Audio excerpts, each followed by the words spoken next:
даври 24 лигаи дуюми кишвар оид ба футбол ба анҷом расид. Дар ин давр охирӣ дастаҳои ваҳдат ва саразм бо ҳисоби 1-2 ба фоидаи саразм анҷом ёфт.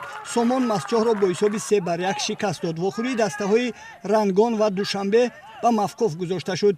Дидори дастаҳои Сардор ва Норак бо ҳисоби 5-1 ба фоидаи тими Сардор хотима ёфт. Саройкамар Шодмонро бо ҳисоби 2-0 мағлуб намуд. Дидори Моҳир ва Сарҳачӣ бо пирӯзии Моҳир бо ҳисоби 2-1 ба поён расид. Пешсафи мусобиқаи мазкур дастаи парвози фурудгоҳи байналмилалии Хуҷанд дар ин давр дар сафар бо тими Исфара в охирӣ доир намуда бо ҳисоби 1-4 пирӯзиро ба даст овард ва бо 61 имтиёз мавқеашро дар зинаи аввали ҷадвали мусобиқот мустаҳкам намуд.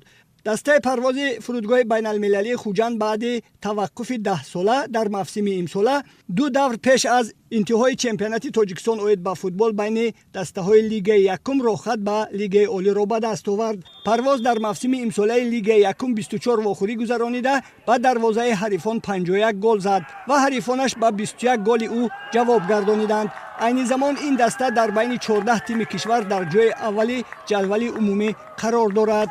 агар дар мавсими имсола дастаҳои Хуҷанд, Эсхата ва Истарафшан дар Лигаи Олӣ боқӣ монанд, соли оянда 4 дастаи Вилояти Суғд дар Лигаи Олӣ бозӣ хоҳад кард. маврид ба зикр аст ки Федератсияи футболи Вилояти Суғд сол барои рушду оммавияти футбол таваҷҷӯҳи хоса зоҳир намуда, барои ба муваффақиятҳо ноил шудани дастаҳои вилоят тадбирҳои зарури меандешад.